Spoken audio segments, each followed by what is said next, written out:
It is my great honor today to introduce you to Dr. Howard Ferrand. He is a moving force in dentistry and has been so for the last 20 years. He is the co-founder and the president of Dental Town, which is the largest dental platform in the world.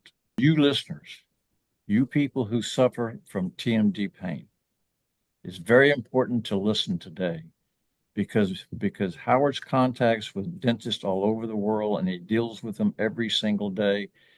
He knows dentistry inside and out. He knows why you're not getting help. And it's because dentists don't work together. It's because dentistry has failed the public. And it's because medicine has failed the public. And to prove that, there are millions of you people who are suffering from TMD and you're not getting any help. So, Howard, I want you to know we've known each other for 30 years, that our Open Up podcast is just that. We open up to tell it just like it is. And I don't know anybody in dentistry better than you that can open up and get to the bottom of why these people are suffering and they're not getting any help. So, Howard, welcome to Open Up. Pam and I are very, very excited and very honored to have you aboard. Yes. Well, good morning, Mac. Good morning, Pamela. It's an honor to be on your program. I've loved your shows. Congratulations to everything you're doing, educating the public. I mean, there's 2 million dentists around the world, but we treat 8 billion people.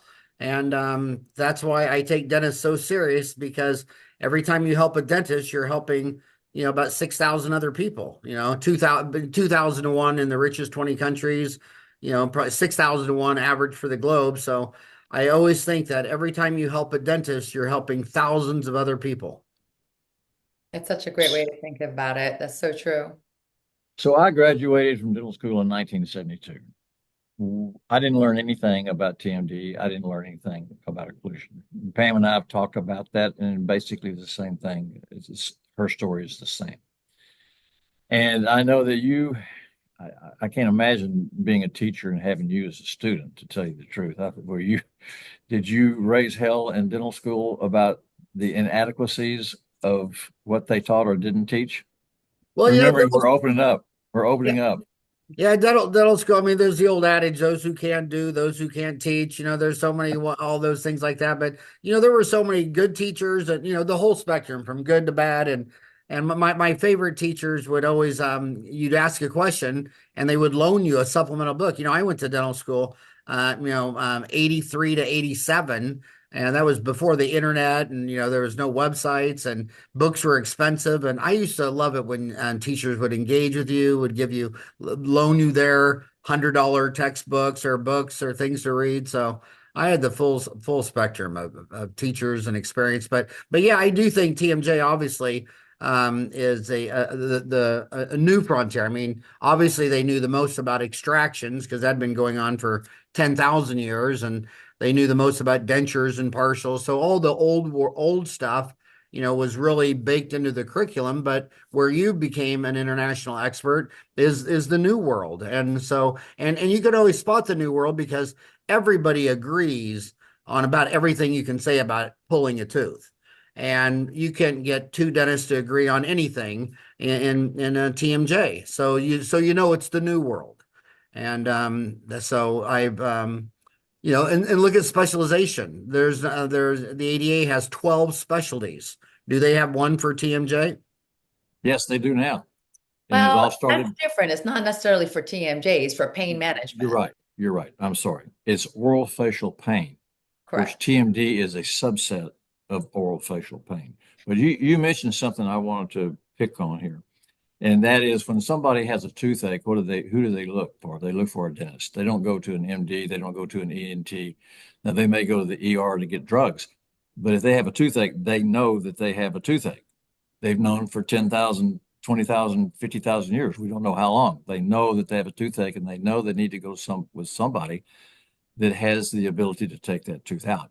TMD is a whole new ballgame because it starts either a headache or it might be an earache, it might be a neck ache, and have all kinds of symptoms. So they turn to the medical world and they get dismissed because if dentists don't know about TMD, my God, there's no medicine. There people in medicine don't know about it either. They're so far behind the curve on knowing what's going on. And our listeners are suffering because there is no education. Now, I extended a invitation to a dean in Texas, dean of a medical school, that I would for free come and teach their students how to screen for TMD. I got totally dismissed.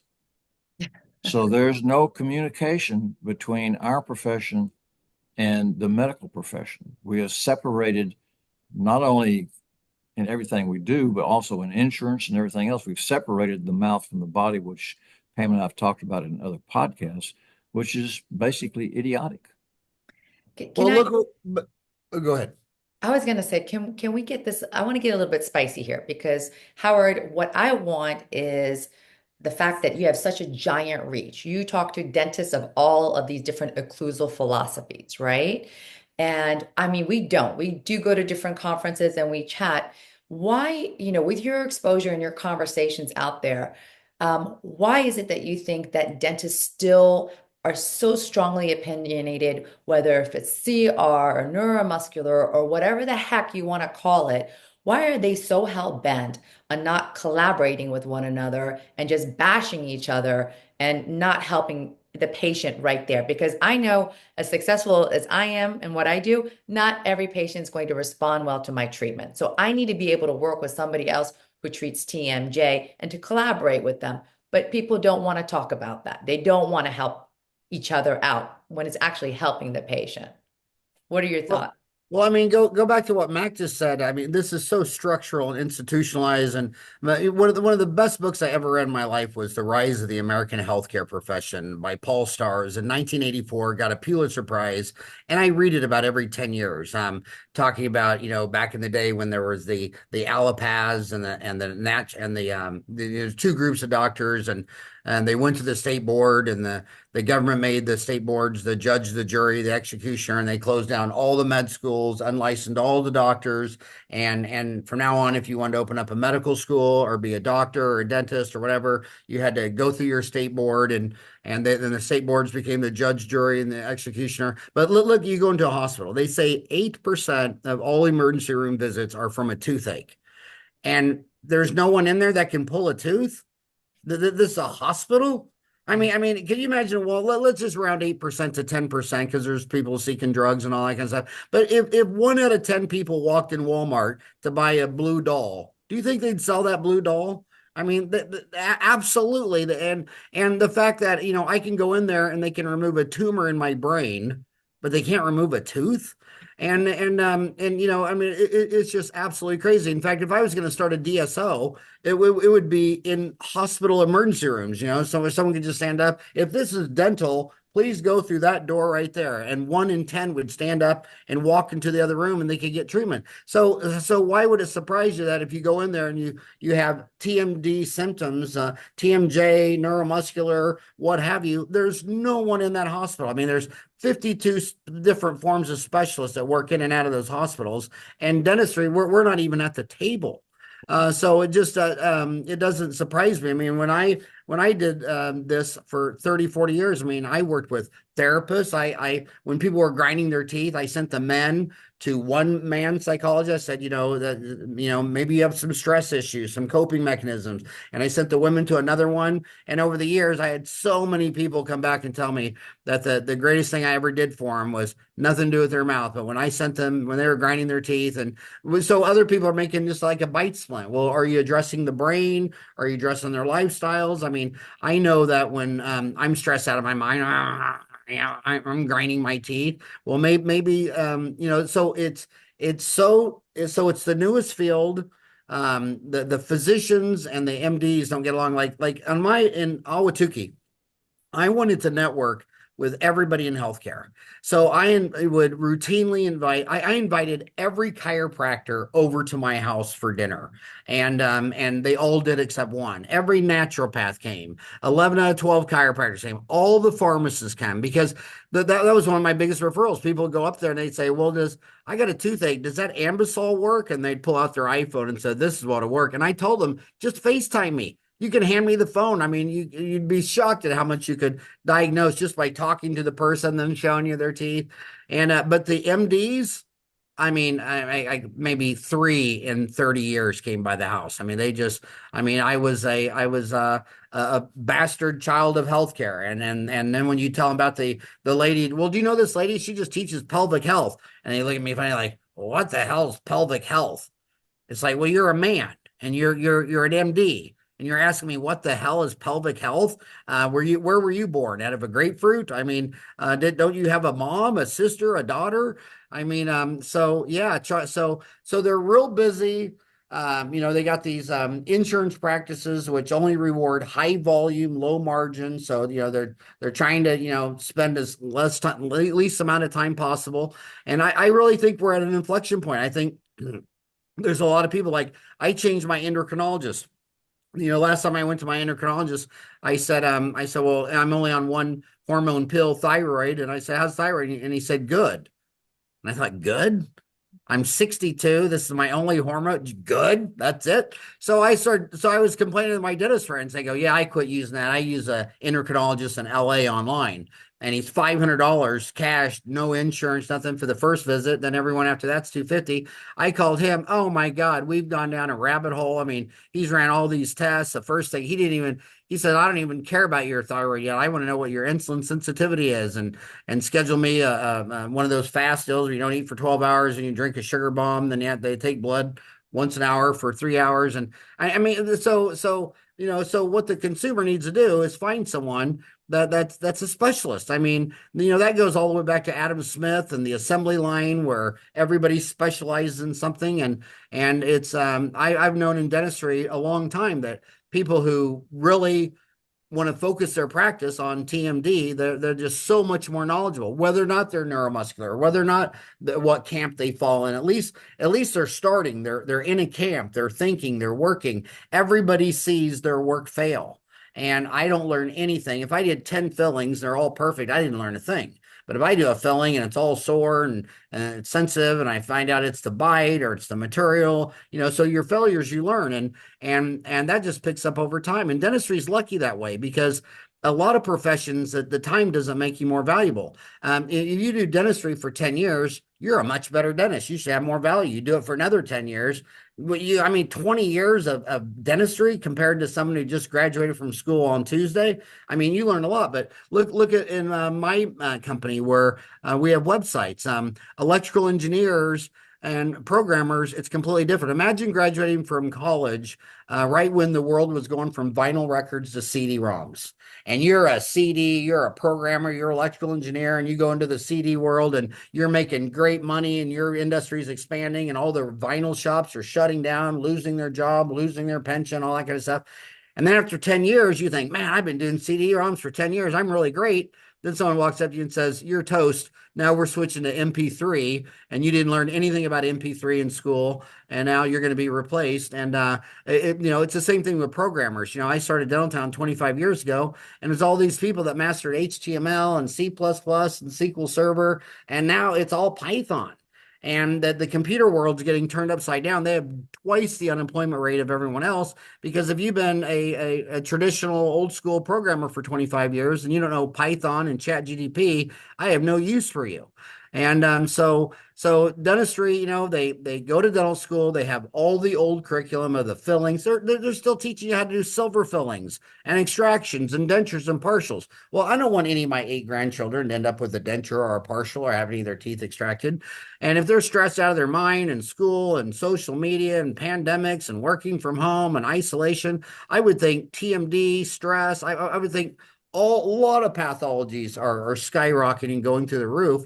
So it's about finding healthcare providers, and hopefully more of these TMD specialists will start adopting the online technology because you see it all over the world. If they can talk to someone on their FaceTime, oh my God, talk about access to care. Are you seeing much teledentistry coming into TMD? Um, Not as of now, but I think if we can at least make the time to spend like a day and just do consultations and talk to people, that'd be great. The biggest challenge with TMD patients is usually because it's a chronic condition. You have an accident, it's acute, that's really easy to typically fix, but typically these patients are a chronic issue. So there's a long story. And like you were saying, Howard, is like your business type for what we do for any TMD treatment has to be one that you have time. You cannot sit there and churn out patients. It cannot be a high volume situation because you have to understand that person's history and the litany of doctors that they saw before you coming in. So do you remember when you interviewed me on your podcast, like I want to say it was 8 years ago or something like that? One of the questions you were asking was, I think your main focus is like, hey, because you talk to all different doctors at different stages in their career, right? You said, Pam, if you can go back and talk to the young you that just graduated dental school, what would you tell her? What's the best piece of advice you would give her? And my answer is different, of course, now than it was 8 years ago, as it should be. But right now, with the way, and chime in anytime you want, way things are going is that it's just, all these DSOs have bought all these small practices. It's the business model is such that, high volume, and you're churning out these patients, you're churning out auxiliary, you're churning out doctors. But what it means to our patients that these doctors, even if they have the best intent, they don't have the time to sit there and listen to you because they're treating to codes and numbers and not to that person. And then because like after COVID, dentistry became so fragmented and isolated. People are not going to conferences, they're not going to study clubs. Everyone's just literally going to work, going home, going to work, going home, and we isolate ourselves. So how can we create and foster situations where we start, collaborating again and recognizing that maybe, I'm not poo-pooing other business models. I'm just saying when it comes to TMD and anybody who's treating it, you've got to create a situation where you're not only talking to other doctors, learning from other doctors, creating the time capacity to listen to your patients, and also train your team and continuously train yourself, right? I can't believe that podcast. I just looked it up. It was November 22nd, 2016. Oh my God. What 2016. happened? Time flies. My gosh, I've had 8 grandkids since that episode. That is an amazing time flies. So I want to add to your doing these things online. The last podcast we did was with an ENT, Dr. Shaw from Denver. And during COVID, he came up with the idea of being able to diagnose and treat people with environmental allergies. And he'd do so by interviewing over the internet and getting all their signs and symptoms, et cetera, and send them a kit where they would send back 5 drops of blood and they would analyze that. And with that, he could send them the right pollen, the right antigens and stuff for them to do sublingual treatment. Ingenious, ingenious. And now, as to what you're asking us about treating TMD online, you can't treat it, but you can certainly start the process. When you got an old codger like me who's been doing this forever and has made dentistry, a huge part of my life, you can watch somebody talk. You can sit in an airport and pretty well pick out the people who have some type of TMD issues. It may not be pain, it may be something else. But once somebody comes up, and I'm not in practice now, so it's not certainly not going to be me, but once somebody comes up with a protocol for interviewing patients online and coming up with circumventing the insurance problems, which we need to talk about because our listeners need to know the reality of insurance, it is going to play a huge part, in my opinion. And then you throw in 3D printing on making an appliance, you got a whole new avenue there of making a huge difference from the past. Yeah, and I think the insurance model is clearly broken. It's been very controversial. It's in the news. It was amazing when a CEO, a CEO of a major health insurance was gunned down on a public street in New York. The people are very upset with insurance, but the way I look at it is, there was no dental insurance or medical insurance to speak of anywhere in the world before World War II. And back then, you made major purchases with your house and your car and things like that. To me, it's really blown my mind how many people will go out and buy a new car for 60, 70, 80, $90,000, or have houses that are way bigger than their parents' houses or their grandparents' houses, and then remain dental cripples because their dental insurance doesn't cover it. I mean, a lot of patients are just brainwashed that they can't pay money for their own body. They can pay money Right. for a house and a car and eat out 19 out of every 30 meals. But then when someone says, well, if you use the best endocrinologist online, it's going to be on your Chase Visa card, and Blue Cross and Blue Shield isn't going to cover it. He's not even going to bill it. So I mean, I just see that all the time where I'm like, gosh, you and your husband each have a really nice car, and you have a really nice house, and you took your grandkids to Disneyland last year, and you're not seeking help because your insurance doesn't cover it. I mean, what a crippling mindset that is. And then combine that with the fact that the best doctors, they work with a whole spider web of doctors. I mean, I've got referrals for everything you can think of in the Phoenix Valley of people that I would trust being a patient, and most of them I am a patient with, except for the pelvic health doctor. But yeah, so consumers and then the other thing is, have you guys have Chat GDP on your phone? I mean, Oh yeah. I that's my widget, and it's amazing. Every when you're 62, you go to a lot of doctor's appointments, and it's funny that I was at a doctor's appointment, and he's now thinking I should take a statin. And I asked him two questions about the statin, and he said, I really don't know. And so I said, I said, do you ask ChatGPT? And he's laughing. He goes, no, I haven't got any chat. Ask ChatGPT. He was blown away. Then he was asking ChatGPT on my phone. Same thing with the urologist. The urologist I was checking out, and a patient said, was talking to him. He said, "Oh, doctor, I forgot." She came back in. She'd have checked out. She came back in. She goes, "I forgot to tell you on my medications. I'm on that Ozempic. Does Ozempic interfere with whatever?" And he goes, "That's a really good question. I don't know."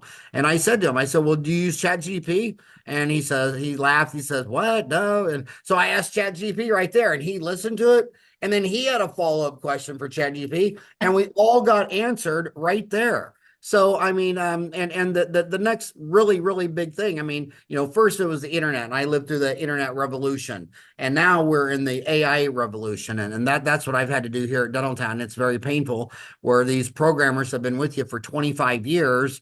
And they didn't keep up. They didn't go back to school. When I was a dentist, I went back and got my MBA. I went back and got my fellowship in the Academy of General Dentistry, my mastership in the Academy of General Dentistry, my fellowship in the Mission Institute, all these deals. Well, they just didn't keep up. They didn't learn Python. And of those four, two are gone. And now I have nine AI programmers right now. I mean, I can't believe it. And I still need three more. I think I need about three more to round out the team. And right now, these consumers, everyone listening, they have the power to download ChatGPT. And a lot of people say that there's misinformation on ChatGPT. Well, there's a ton more misinformation between humans. I mean, if you're hard on ChatGPT, and let's talk about that, because I'm in Phoenix, where they started where Google started its 5-year study on driverless cars.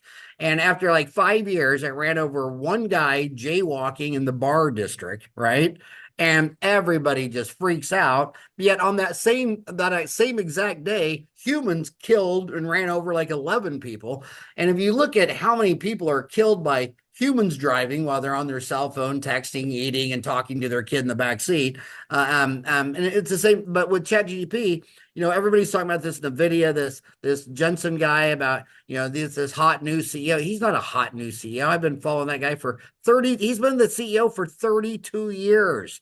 I mean, he's been there forever. And 10 years ago, he started these AI data centers. And every year he builds a new one that's 10 times bigger than the year before. I mean, can you even comprehend that? So 10 years ago, he built it. The next year is 10 times bigger. The third one's 10 times bigger. So he was saying the other day that the one they just opened now is driving errors down on ChatGPT and large language models. I mean, it's just almost non-existent.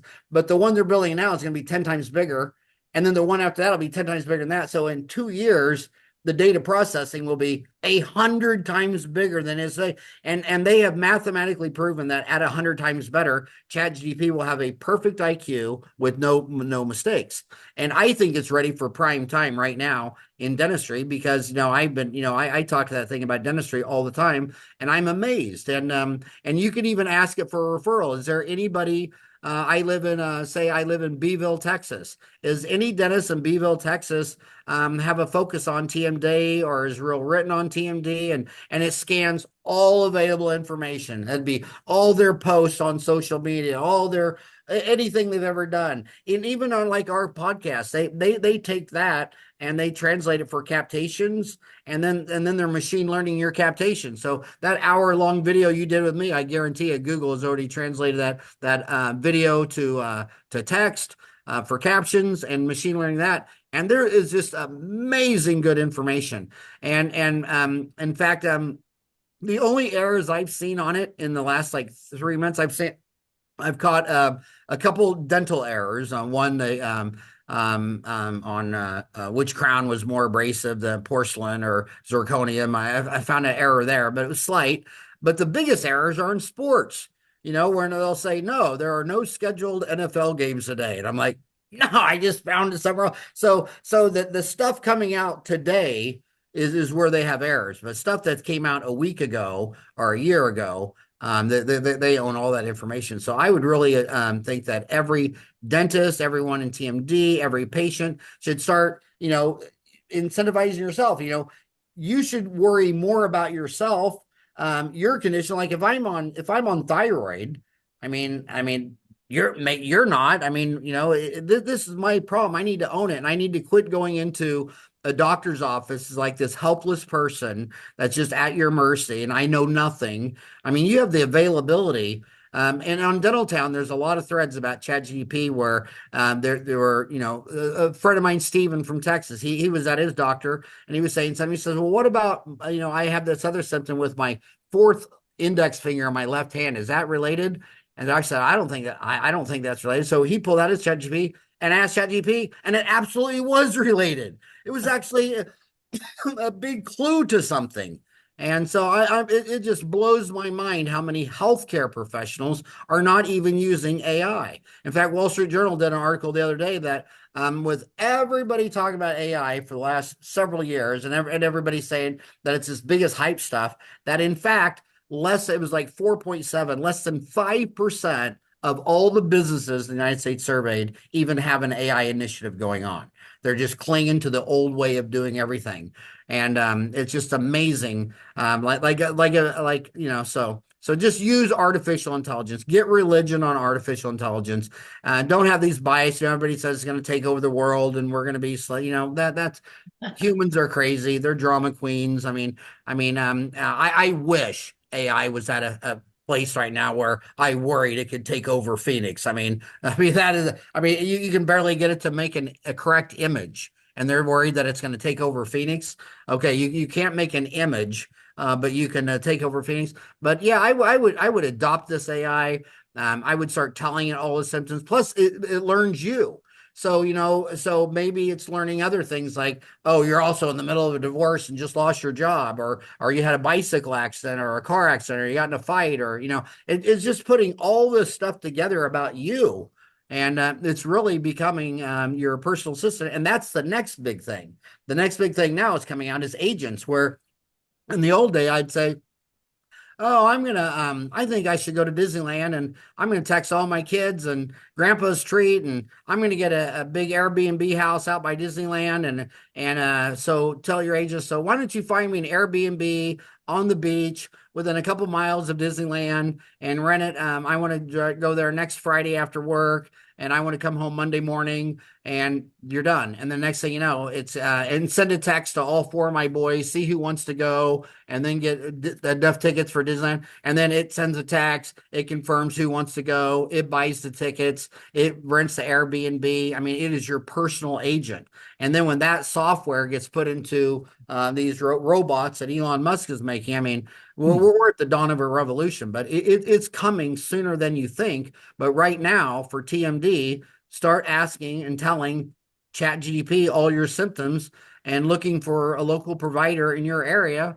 And then, focus on yourself. Quit being a victim. Quit being the mercy. Well, I went to some dentist. They never asked me all these questions. I mean, I even when I was going in for my annual physicals last week, I asked ChatGPT, I'm a 62-year-old male. It knows me and it obviously knows who's talking and all that stuff. What would be good questions for me to ask about my health to my physician? And it gave me like 10 questions. I mean, so I think this AI revolution is just getting started.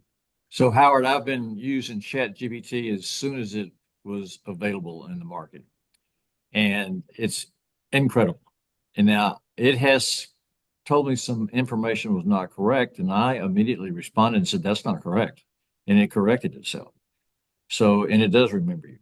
So, for our listeners, what you're saying, if I can summarize this, is for them to get used to ChatGPT, let ChatGPT get to know you. It can tell you things. If you want it scientifically, it'll tell you that, or if you want it in layman's terms, it'll tell you that. So you have to tell ChatGPT who you are and what you are and what you want. And if you keep talking about the symptoms and keep adding to it, it's going to come back with advice.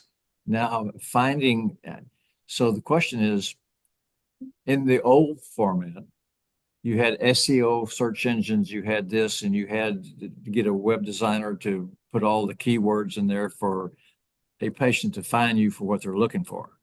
This is a whole new way of finding somebody. Is that correct? Yes, and and that Google, Chat GP, all those large language models, all that stuff was invented by Google, and it never got to main time because they were afraid it was going to compete with their search engine. And then so Chat GP went out and they got partnered with Microsoft, and now on Google, they have their AI, the Gemini, and website hits are down 2/3. You've lost 2/3 of all the internet traffic to your websites, dental websites, because now when you do a search, Google answers the question with its AI right there at the top, and people read that, and 2 out of 3 people got their answer and are not clicking a web link to anybody. So it's a real. So now what you have to do is you have to write to where when you ask ChatGPT or you ask Google, you're listed as one of those sources. That is the holy grail of marketing now. That when someone asks, say you're a TMD dentist, that when they ask a TMD questions, that your website is linked as one of the sources, and that's where you get heavy click. And then the other thing is, I asked, I had a dental office in Phoenix, Arizona since 1987. And I asked it when ChatGPT, the first thing I asked it was, I said, I live in the zip code 85044 in Ahwatukee, Arizona. I need to find a nice family dentist. Who do you recommend? And it listed 3 dental offices and not mine. And that started a journey. I was asking everybody in marketing, well, why did it not ask mine? And it took me a year to figure out the answer. And the answer was latency. That if I ping your website and it responds in 3 nanoseconds or less, I'm gonna show your website. But if you're pinging mine and it took 3 seconds to 5 seconds, I mean it's dead. And it's like, well, why is that? Well, is that your server? Is your router? Well, if you move your website and you host it on a cloud server like Microsoft's Azure, or I'm using Amazon Web Services, AWS. That's what, to tell you how powerful they are. There's Instagram. So Meta, Mark Zuckerberg, his dad, Ed Zuckerberg, is a dentist, and I know his dad. I podcast his dad, and you know how much resources Facebook has. Facebook doesn't even have Instagram on their own servers. They say we cannot compete with Amazon. I mean, Jeff Bezos has these data centers all around the world. So I'm in the process now of moving Dental Town to AWS, and my dental office website, it's not going to show up on ChatGPT because of latency.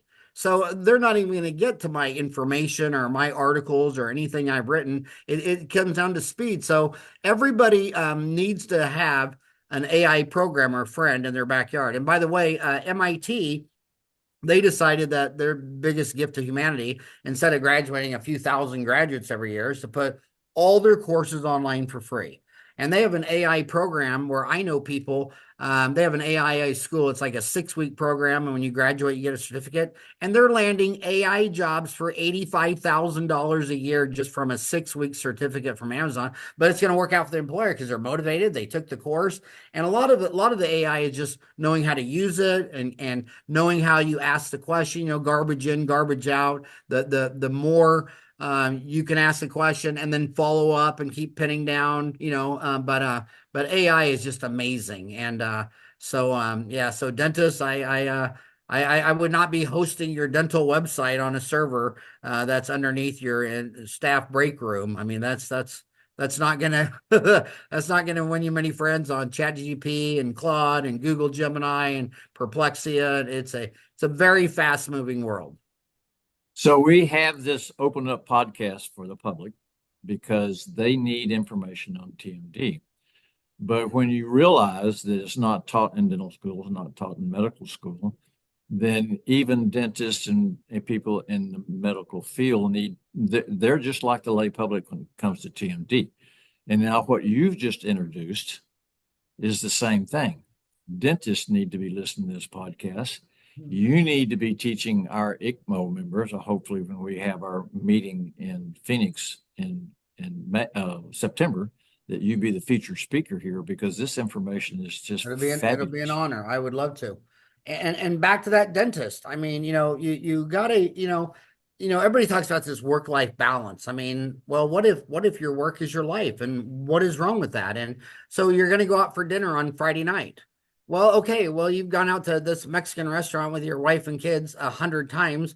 Why don't you invite one of the chiropractors, one of the naturopaths, one of the pelvic health doctors, one of the psychologists, one of the psychiatrists? Psychiatrists, I've had a big falling out of love with these guys because you start looking at their data, like they'll say, well, this medication didn't affect PTSD, and they'll point to some study like out of the military or whatever, but they weren't drawing blood on them. It's like in downtown Phoenix, they say all these homeless people have schizophrenia. Well, yeah, if you were only lived off meth and fentanyl for a year, I'm sure you would be talking to ghosts too, Mac, but if you got them off fentanyl and all these drugs and all that stuff, it's amazing how I met a friend, and she got arrested for meth, and she had to do like 6 months. And she came out, I ran into her at the grocery store. I never even knew this girl existed. I mean, she was talking coherent and she was normal. I always thought she was a crazy lady. Well, yeah, she was always on drugs. So a lot of these psychiatrists, they haven't, and they say, well, why were all these people in the military, why weren't you taking urine or hair samples every month to see if they were, abusing other drugs, that would interfere with the data? And they say, well, the insurance doesn't pay for that. Oh, so the insurance doesn't pay for the most important thing I need to know. I mean, you got a million boys with PTSD and they're all on this drug, and then you say it didn't make a difference. Well, what percent of them are doing drugs, alcohol, treating their PTSD? I know some Vietnam vets that are my age that have been treating their PTSD successfully with whiskey and beer and marijuana for 35 years. And I want to know the difference between that medication on that guy versus a guy who's sober, and so you really got to be your own doctor now more than ever, and you really need to start networking with your doctors, and I would say out of all the pharmacists I eat dinner with, 2 of them sent me a new patient every week for 30 years.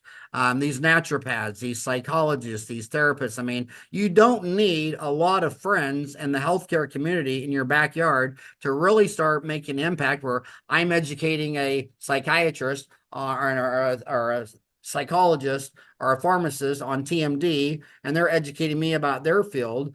And you really make some lifelong friendships. Like one of my pharmacists and his wife, and I mean, these are some of my closest friends for 30 years. And it started with we had something in common. We were both in healthcare in Ahwatukee. And dentists, a lot of them tend to be introverts, and it's like they've gone to a steakhouse in their own town for 30 years, and they've never once eaten with the doctor, the other dentist that's in the same medical dental building as them. I'll walk into a medical dental building, there'll be 6 dentists. I'll say, when's the last time you went to lunch, dinner with any that been in the building? Not one time that year. Well, when's the last time? How many of these have you had in your house for a barbecue? None. I mean, so these are things where the pandemic didn't help. Everybody started working from home, and that's why social media has gotten more toxic than ever. Because when I'm sitting there talking to you at a restaurant, it's hard for me to say something really mean and rude and inappropriate. So that all gets out back. But when you're sitting there, they call it halt. You're hungry, you're angry, you're lonely, you're tired, and you're biting people's legs off on Facebook, and Dental Town and all this stuff like that. And it's like, you need to bust out of your shell. You need to start pressing the flesh. I always tell dentists, you need to be acting like you're running for mayor, and you have a couple thousand patients and you affect their lives. Well, so does that psychologist, so does that pediatrician, so does that pharmacist. We're all in this together. And instead of just saying, well, the physicians don't know anything. Well, when's the last time you invited your physician to dinner? When's the You're last right. time you invited your physician over your house for dinner?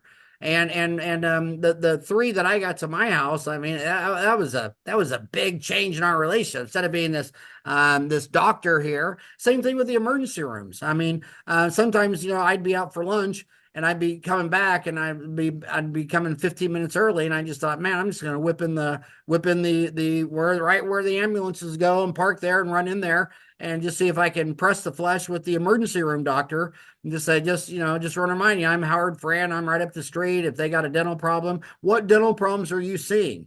And then that's a good time to say, now, are you ever seeing people with like headaches, grinding their teeth, what have you? And there's your TMJ. And then say, well, I got to go back to work. Hey, you want to come over to my house Friday for a barbecue? And then you pull out your card. Most dentists I talk to, I say, give me your card. They don't even have one. Well, now with your iPhone, you can just touch the end of your iPhone to the end of your iPhone. And did you know that, Ryan? Yeah. Yeah, and it switches the contact. So the same thing. The patient's got to start taking care of themselves. They got to start owning their body. They got to quit going out every Sunday morning and spending an hour washing their car, and then they don't want to spend an hour trying to figure out why they have a pain in their lower left abdomen. And their diet, they're still all eating out of a box. I mean, that's been a big thing for me. Like, if it has a barcode on it, I don't want to eat it. I'm trying to eat food that doesn't have a barcode on it. And there's all these chemicals, and who knows how all those chemicals are related. I mean, how do we know diet doesn't affect TMD, your headaches, your moods? It was just 2 years ago they found out that the same bacteria in your gut microbiome are passing the blood-brain barrier and are in your brain. We did not know that 2 years ago. And just like they discovered when I was in dental school, they said that Streptococcus mutans cause decay. That inside a cavity, every 3 months, they discover another species of bacteria. Rella Christian is up in Provo, and she's a microbiologist and a hygienist. She just can't believe it. She goes, all right, she goes, every 3 months they find a completely new species, and the species and the bacteria in the first millimeter are completely different than the species 4 millimeters down. So, man, the world is moving fast. The information is flowing fast. The patient's got to take ownership. Yeah, dentistry got separated from medicine 100 years ago because their patients need to lay down in the bed and ours need to sit up in a chair. Something as crazy as that. I mean, it was just simply that. I mean, that's all it was. And we got separated. It's kind of like when a big portion of the human race crossed over the Bering Strait. We're living in North America, 10,000 years to 30,000 years separated from the rest of the herd in the Eastern Conference. And it wasn't until Christopher Columbus sailed across that the herd wasn't even reunited. And think of all the problems that caused of reuniting two major herds after they've been separated for 10,000, 15,000, 30,000 years. Well, dentists and physicians, that herd has been separated for 100 years. And it's got to get back together, and you can't control. Like, I don't get interested in politics because, my gosh, both parties have let me down so much in the last 40 years. I always say the two-party systems in America, one robbed the bank and one drove the getaway car. I don't have time to worry about that, and it's too toxic to listen to podcasts on American politics or the Russian war in Ukraine or what Xi's doing with Taiwan and the big stock market bubble we live. I mean, if I listen to that all day long, I'd be grinding my teeth. I'd probably be pulling out my own teeth. But you just focus on your own game.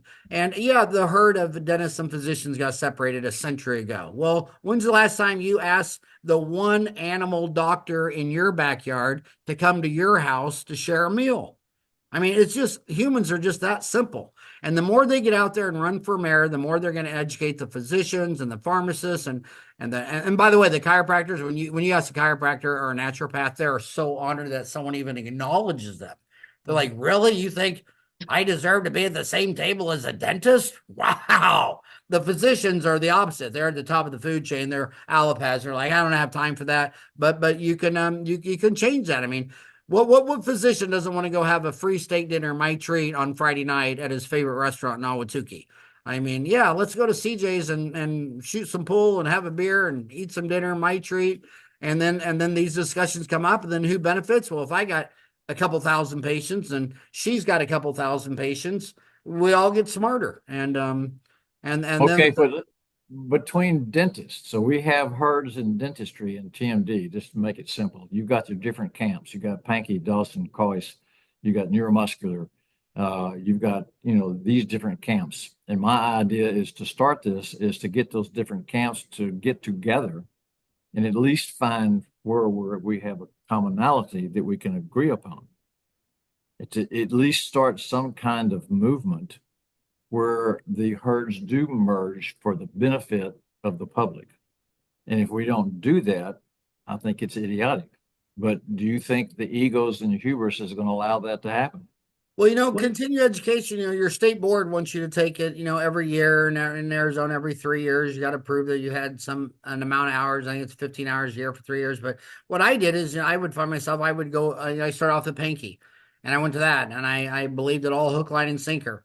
And then I went to LVI and went to that, and then scratched my head like, oh my God, you're disagreeing with this and that. But it's a daily deal.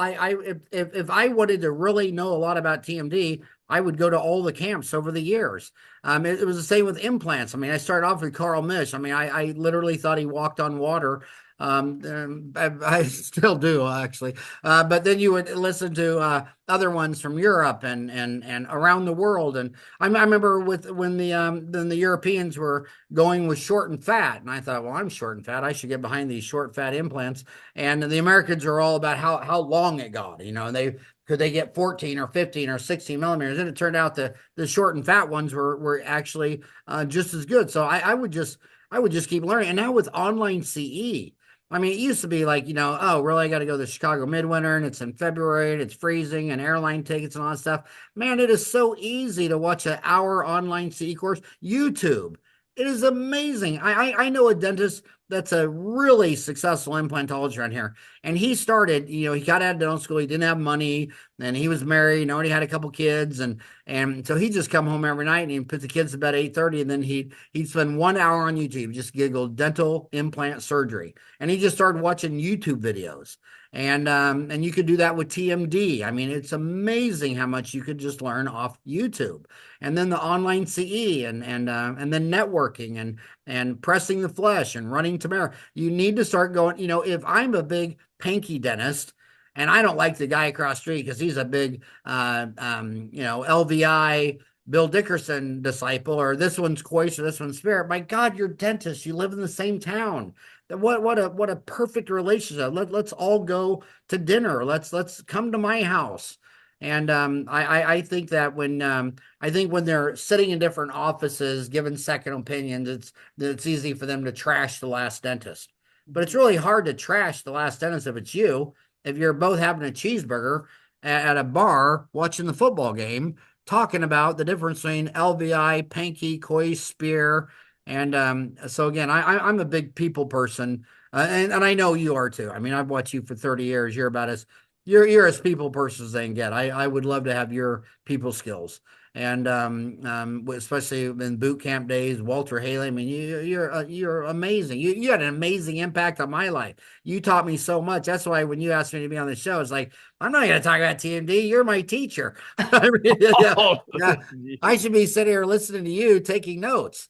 Pam, and I mean, and you have focused on this. I never focused my practice on this. I mean, you've been specializing in this for decades.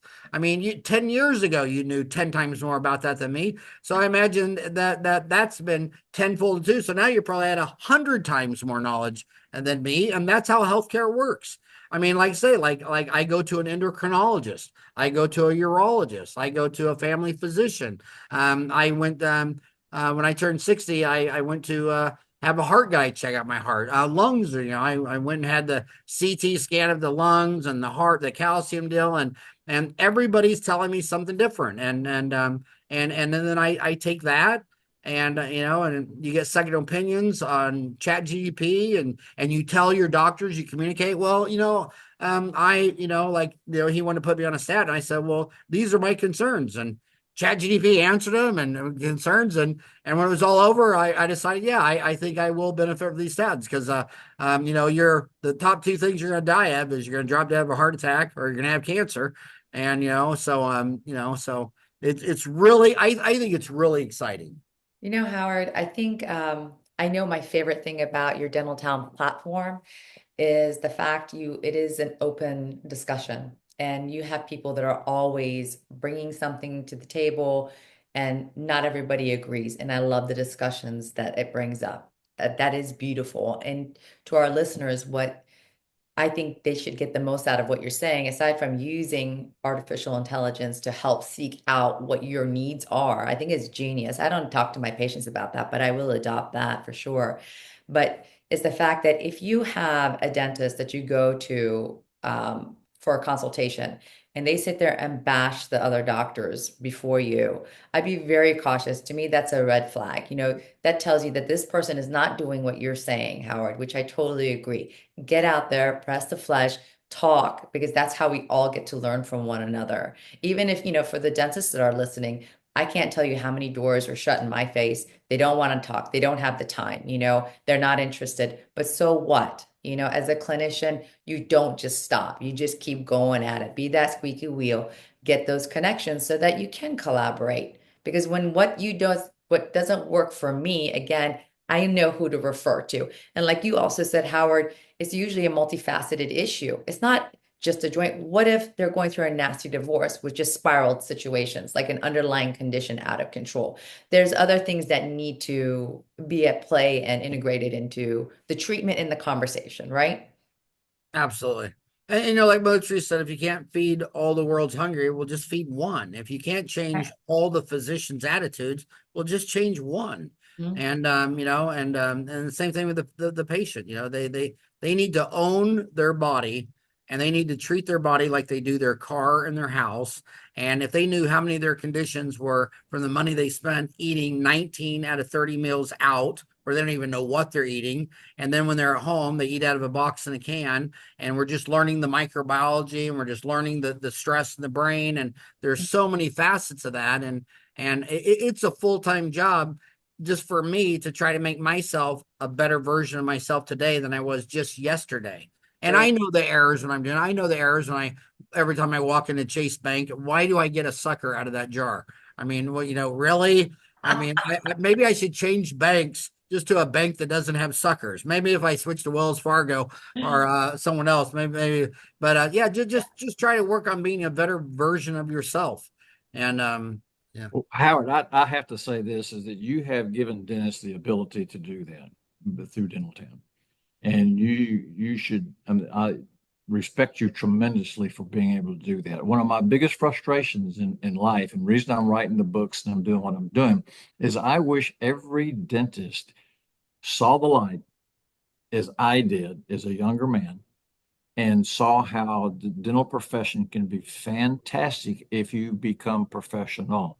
And becoming professional is taking care of your patients and staying at the very top of your game in dentistry. And I know it's got to be frustrating for you to see that a lot of these dentists they just don't do it. They think they need to be playing golf and they need to be doing all of this instead of taking care of themselves and taking care of the profession and the family.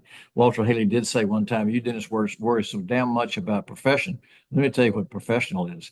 It's taking care of that patient. If you take care of that patient, the profession will take care of itself." Mhm. And he was right. So I learned a lot at dental boot camp and got to meet a lot of people like you and Mish, and it was a wonderful experience. So, and I'm going to be ending the ICMO course in Phoenix in May too, with some of that boot camp information. I'd love to see your staff there. Well, I would love to open for you like you invited me to open for you. And I guess that's when I'll see you next. Well, Absolutely. it has been a pleasure, Pam. Yes. You're the one that needs to you're the one to end this. So what do Oh you have to boy. say, dear? Well, I can't, Howard, your energy is just unbelievable, man. It's like I'm just sitting here sweating listening to you. But so many take homes for all of our patients and also doctors that listen to us. Please, I think the AI concept is great. God, I wish all of us professionals would have an open mind, an open door policy with one another. As the world has reopened, we need to get back, use AI to know how to target and learn quickly, but don't forget to meet in person, collaborate, have those conversations knee to knee, person to person. But Howard, thank you so much for taking the time and chatting with us today. This was a lot of fun, and I think great content for not just the patients that suffer, but from doctors that are listening. I hope they really heard you today. Thank you. Well, Pam and Mac, it was an honor to be invited onto your podcast, and thank you both for all that both of you have done for dentistry. Thank you. You guys have truly made dentistry a better profession. Doing our best. Thank you. All All right, right, have a great day. later.